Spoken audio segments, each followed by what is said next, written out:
dentist, Going to jail? a dentist was selling Vicodin to my friend who eventually died because he took 50 of them. Weird. A dentist was selling them back in the day. This is also why I don't fuck with prescription drugs, bro. Like, if you can, okay, this is also one thing I think I'll say that I think is important. By the way, I'm not a certified doctor. So I'm not a certified doctor, but this is at least what I've noticed. If you can do whatever it takes to not pop on any types of prescription drugs, do it. Just do it. In fact, I'm extending this more than just from drugs. Drugs is obviously the most aggressive one, but just any sort of alcohol, drugs at all, don't do any of it. Literally don't do any of it. I have never seen any man ever in his life be like, thank God I was doing drugs, or thank God I was drinking alcohol. I've never seen a man say that shit ever in my life. I've actually never seen that shit. I've never seen anyone be like, I'm so excited I was drinking for years. I'm so excited I was doing drugs for years. I was so excited I was gambling for years. No man has ever said that ever. Meaning those three things, whether it be drugs, alcohol, or gambling, are things you should never, ever do. Even once. It's not worth it. And if you're doing it right now, you should 100% stop.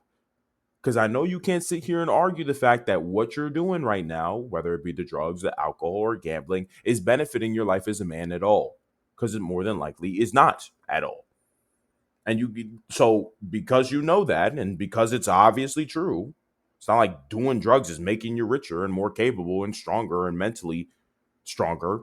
There's just no reason for you to really be doing it at all, you know? And if you even have a reason to justify why you should keep doing it, it means you're probably addicted to the shit, which is the whole problem. Niggas be getting addicted. It's too addicted to even do the shit. And even, especially to go a step further, even if you don't do it at all, you should hang out with nobody who does these things.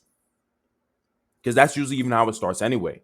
Most people only do, it's so funny to me, but what I've always noticed with a lot of addicts, a lot of men who become addicts to any of these things, whether it be drugs, alcohol, or gambling, it's not just because they wanted to do it. It's because one of their homies was doing it. Somebody that they were around was doing the shit. So then they just started doing the shit too. So if you have bum ass friends right now that like to smoke weed, drink, gamble, do drugs to any degree, you got to cut them off instantly.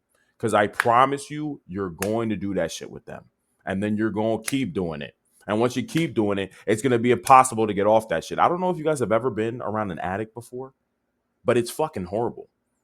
These niggas are always scumbags and always liars. Why? Because their highest priority is always to do what? To do drugs. To feed into their addiction. This is why homeless is really a propaganda word, by the way. That's drug addict, nigga. Ain't no homeless niggas.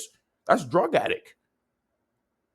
Like, it's hard to get on the street, y'all. It's super ridiculously hard to be homeless. I don't think niggas actually realize how hard it is to be homeless. You have to really not give a fuck about anything else and only care about what? Drugs to become homeless. You really have to give a fuck about nothing else. So just understand, bro. No man ever in his life has been like, I'm so glad I did drugs. I'm so glad I was gambling. I'm so glad I'm smoking weed or I smoked weed. No one ever says that. So just don't do this shit. It's not worth it, bro. And even the last thing I would even say about this too is like, at least specifically speaking, when it comes to alcohol and weed. And this is what really made me stop.